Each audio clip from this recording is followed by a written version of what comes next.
His side chick thought I would stay quiet. She was dead wrong. The moment I stepped into the engagement party, I knew the bomb had gone off. The whispers were immediate, low murmurs behind champagne glasses, stolen glances in my direction. I could feel the tension hanging in the air, thick and suffocating. Good. That meant Matt's parents had received the package. That meant the truth was already unraveling, and all I had to do was watch it burn. Matt was near the bar, oblivious to the storm brewing around him. He looked relaxed, laughing with one of his coworkers, like he hadn't spent the last year sneaking around with another woman. When he spotted me, his face lit up and he crossed the room in a few strides, pulling me into a hug. The audacity of it almost made me laugh. "There you are," he said, pressing a quick kiss to my temple. "You okay? You didn't text me back earlier." "I was busy," I said, my tone even. "Had some last-minute things to take care of." His mother appeared before he could reply. She had a glass of wine in one hand, but she wasn't drinking it. Her grip was tight around the stem, her knuckles white, and her face was set in a mask of barely concealed rage. She didn't acknowledge me, didn't say a word before shoving a thick manila envelope into Matt's chest. "Explain this," she snapped. Matt frowned, confused, before glancing down at the papers spilling out of the envelope. As his eyes moved over the first few pages, I watched the color drain from his face. His breathing grew uneven, his fingers tightening around the papers. He flipped through them frantically, his panic growing with every page. Then, slowly, he looked up at me. "You knew," he whispered, realization dawning.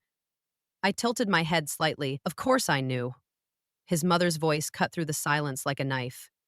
"Do you have any idea how humiliating this is? Our friends, our family. Do you know how many people here already know about this?"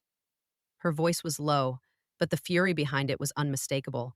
"I had to find out about my son's infidelity through a package dropped at my front door.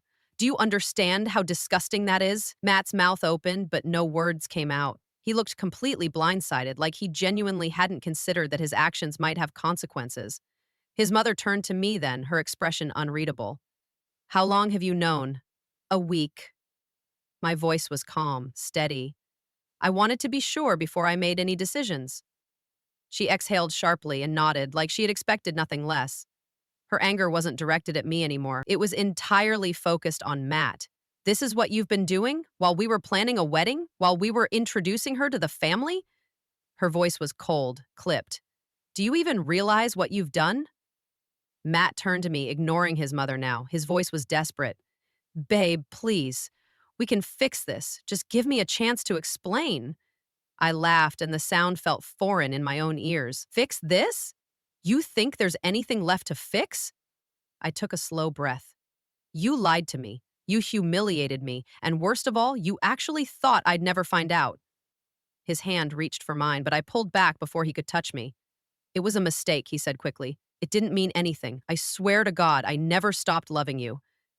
I shook my head, disgust curling in my stomach. "You don't get to say that to me." His mother let out a sharp breath and turned on her heel. "I need a drink," she muttered before stalking off, leaving us alone in the dimly lit hallway. Matt swallowed hard. "Listen, please, just talk to me. We don't have to do this here. Let's go somewhere private, just you and me. We can work this out." I reached into my purse and pulled out my phone. Jess's number was already on the screen. Matt's expression twisted in horror as I pressed call. The phone rang twice before she picked up. "Hey, baby," she cooed. "Missing me already?" Matt went completely still. "Actually," I said, my voice smooth and calm, "Matt and I are standing here together. Thought you'd like to say hi." There was a long stretch of silence. Then a quiet, "What?" I turned the phone toward Matt. "Go ahead. Tell her how much you love me. Tell her we can fix this." His jaw tightened, his throat bobbing as he struggled to come up with something, anything, that might save him. But before he could speak, Jess exploded. "You told me you were leaving her!" Her voice was shrill now, cutting through the air like a blade. "You said you were done, Matt. You said she didn't mean anything to you." More silence. He was trapped, stuck between the two women he had spent a year lying to. I could practically see his mind racing, trying to figure out which one of us he had a better chance of salvaging. He had nothing. "Jess, not now." "Oh, now you don't want to talk?" I said, cutting him off.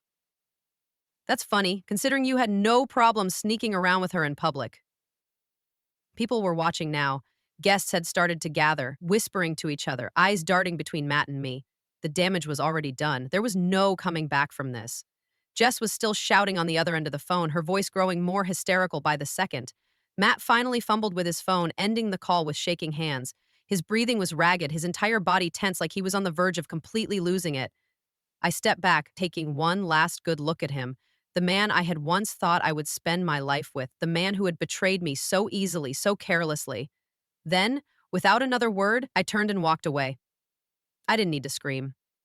I didn't need to cry. The truth had already done all the damage for me. Matt could deal with the fallout on his own. I was finally free. I knew the second I stepped into the engagement party that my plan had worked. The energy in the room was completely off. Conversations were hushed, stolen glances darted my way, and the usual warmth of a social event had been replaced with a thick, awkward tension. People weren't just mingling, they were watching. It was exactly what I wanted. That meant Matt's parents had received the package. That meant the cracks in his perfect little world had already started to form. I walked through the venue slowly, taking my time. The weight of judgment wasn't on me, it was all on him. Some guests, mostly Matt's distant relatives, greeted me with cautious smiles, not sure how to act. Others avoided my eyes completely, pretending to be caught up in their conversations. A few, the ones who probably knew exactly what was happening, simply nodded in quiet understanding. I didn't need their sympathy. I wasn't some heartbroken fiancé caught off guard by a cheating man. I was the one pulling the strings, and I wanted Matt to know that when his life crumbled, I was the one who had destroyed it. Matt was near the bar, completely oblivious. He was laughing, surrounded by a few of his work friends, carrying himself with the same fake confidence I had fallen for all those years ago. When he spotted me, his face lit up and he started walking over, smiling like I was still the woman who adored him. The absolute audacity of it almost made me laugh. "There you are," he said smoothly, placing his hand on my waist like he had the right. "You okay? You didn't text me back earlier." "I was busy," I replied, my voice calm. "Had some last-minute things to take care of." He didn't catch the edge in my tone. He just grinned, leaning in like he was about to kiss me, but before he could, a sharp voice cut through the air. "Matthew!" His mother. She was standing just a few feet away, holding a wine glass she clearly had no intention of drinking. Her grip on the stem was tight, her expression unreadable, but the tension in her posture was unmistakable. She wasn't looking at me. She wasn't looking at anyone but him. Matt turned, his brow furrowing. "Mom?" She didn't answer. Instead, she shoved a thick manila envelope into his chest, forcing him to catch it at the last second. "Explain this," she said, her voice cold and clipped. Matt blinked, confused, before flipping open the folder. His easy smile disappeared the second his eyes landed on the first page. His fingers clenched around the papers, his entire body going rigid as he flipped through them too quickly, like he was hoping the words might change if he just turned the pages fast enough. His breathing grew uneven. He swallowed hard, then finally looked up at me. "You knew," he said quietly, like he was just now realizing what was happening. I tilted my head slightly. "Of course I knew." His mother's voice sliced through the moment like a blade. "Do you have any idea how humiliating this is? Do you have any idea how many people already know?" She wasn't raising her voice, but the sheer disgust in her tone was worse than if she had been screaming. "This is our family, our friends, your colleagues, Matt." The whispers started before I even had time to process it. Matt turned to her, panic flickering in his eyes. "Mom, please, let me explain." She shook her head sharply. "I don't want to hear a single excuse." I watched him crumble in real time. His hands were shaking now, his gaze darting between his mother and me like he was searching for an escape. He had spent years crafting this perfect image. Successful lawyer, devoted son, loving fiancé. And now, every single piece of it was gone. Then, like a drowning man grasping for anything to keep himself afloat, he turned back to me. "We can fix this," he said quickly. "Please, just talk to me. Let's go somewhere private." I didn't even hesitate. I pulled out my phone, tapped the screen, and hit call. Jess's number. Matt's expression twisted in horror as the phone rang. Once, twice, then connected. "Hey, baby," she answered sweetly, her voice full of affection. "Missing me already?" Matt flinched. "Actually," I said, my voice calm and measured, "Matt and I are standing here together. I thought you'd like to say hi." There was a long pause on the other end. Then, after a second, a sharp, "What?" I turned the phone toward Matt. "Go ahead," I said coolly. "Tell her how much you love me. Tell her we can fix this." His mouth opened and closed, but no words came out. Jess, realizing something was wrong, exploded. You told me you were leaving her. You said she didn't mean anything to you. Matt's entire body tensed. Jess, not now. Oh, now you don't want to talk, I cut in, my tone sharp. That's funny, considering you had no problem sneaking around with her in public. The room had gone silent. The whispers were gone now, replaced by pure silence. Guests weren't just noticing the scene, they were watching it unfold in real time. Jess wasn't done. You're a lying piece of shit, Matt, she screamed. You swore it wasn't serious. You swore. Matt fumbled with his phone, his hand shaking so badly that it took him 2 tries to hang up the call. His breathing was ragged, his entire body stiff, his jaw tight with barely concealed panic. I took a slow step back, looking at him one last time. This man, the one I had once thought I would marry, was now nothing more than a pathetic mess standing in the wreckage of his own making. He had done this to himself, and now he had to live with it. I didn't need to scream. I didn't need to cry. I simply turned and walked away. Matt could deal with the fallout on his own. I was finally free. I woke up the next morning feeling lighter than I had in years. The engagement party had gone exactly as I planned. Matt was humiliated, his mother was furious, and the entire event had turned into the social scandal of the year. The whispers about what happened would spread faster than wildfire, and I wouldn't have to lift a finger.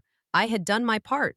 Now I could walk away knowing that Matt would spend the rest of his life explaining why his engagement had imploded in front of hundreds of people. I stretched, enjoying the silence of my apartment. It was mine now. The second I had discovered Matt's affair, I had started preparing for my exit. My name was already off the lease, my things had been gradually moved into storage, and all that was left in the apartment were the last few items I hadn't had time to pack. Matt, in all his arrogance, had never noticed. He had been too busy sneaking around with Jess to realize that I was slipping out of his life before he even knew what was happening.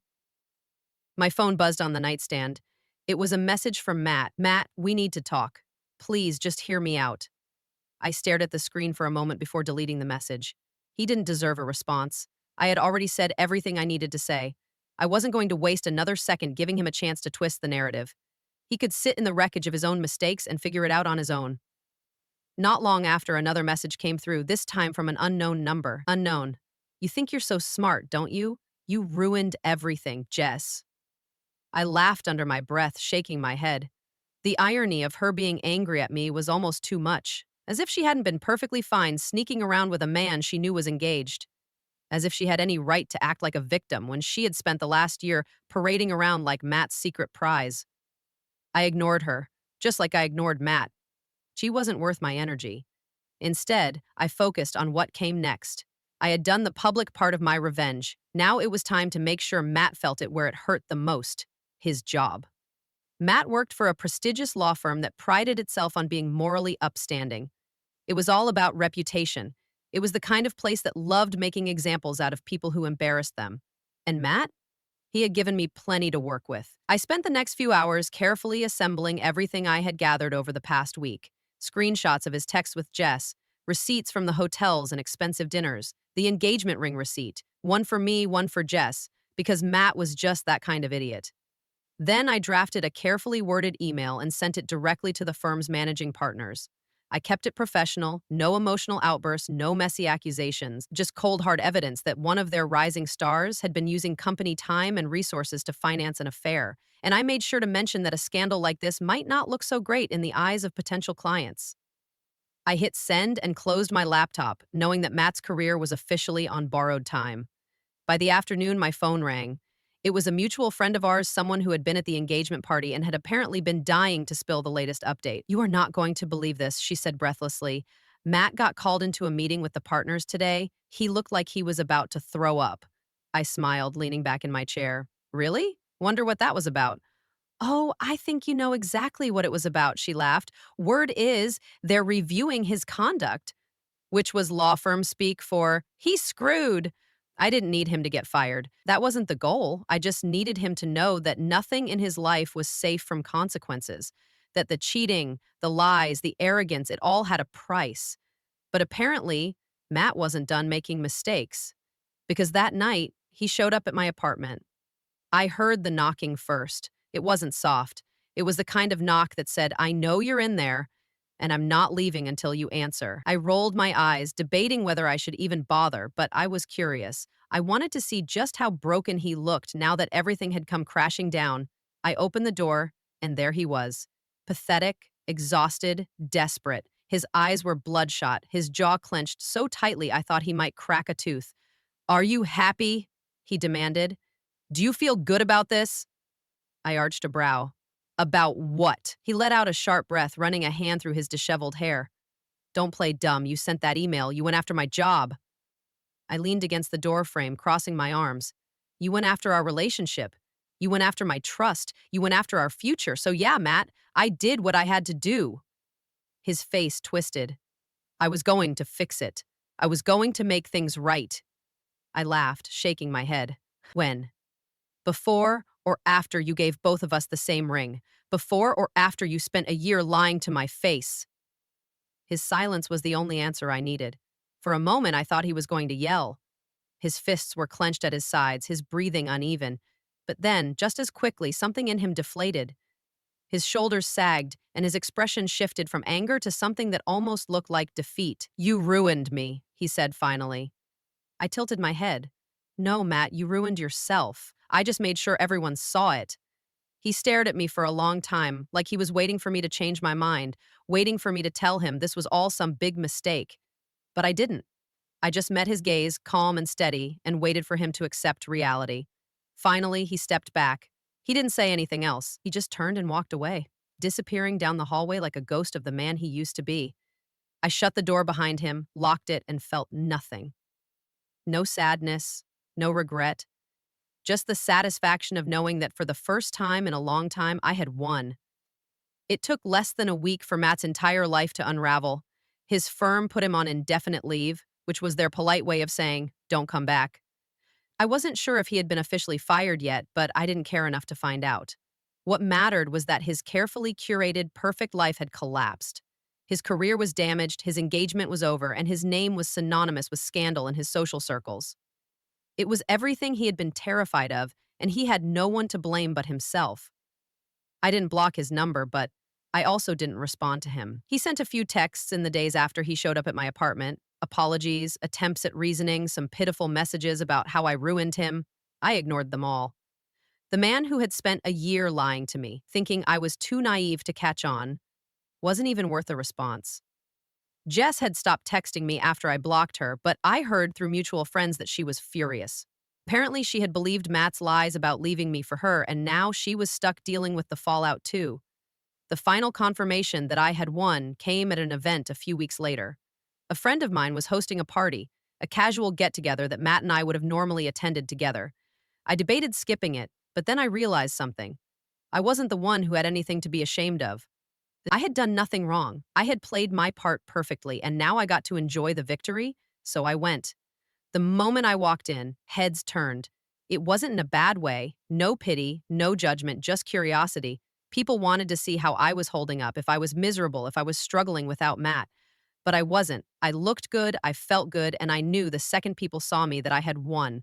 There was no heartbreak, no sadness, no regret hanging over me, just confidence. Matt, on the other hand, wasn't handling it so well. He was there, standing in the corner like a man who didn't belong. He looked terrible, not just exhausted, but beaten down. His usual arrogance was gone, replaced with something hollow. He had always been the center of attention at events like this, always the guy people wanted to talk to, but now, people barely acknowledged him. He had become the guy who got exposed, the one who cheated, the one who lost everything. I wasn't planning to speak to him, but he found me first. He stepped into my path as I was heading toward the kitchen, his expression unreadable. "Can we talk?" I took a slow breath, giving him a long, measured look. "About what?" He hesitated, like he wasn't even sure what he wanted to say. I just, I don't know where to go from here. I tilted my head slightly. "That's not my problem." His jaw tensed, and for a second I thought he might lash out. But then, just as quickly, the frustration drained from his face. He let out a slow, tired breath and shook his head. "I really screwed up, didn't I?" I didn't answer. He already knew. I wasn't going to offer him comfort, wasn't going to give him any reassurance that he could rebuild. The man standing in front of me wasn't my responsibility anymore. He wasn't anyone's responsibility. He had burned every bridge he had, and now he was standing in the ashes. I turned without another word, leaving him standing there, and for the first time in my life, I walked away from Matt without looking back. I left the party feeling lighter than ever. I had won! And this time, I wasn't just free of him. I was finally free of the version of myself that had ever loved him.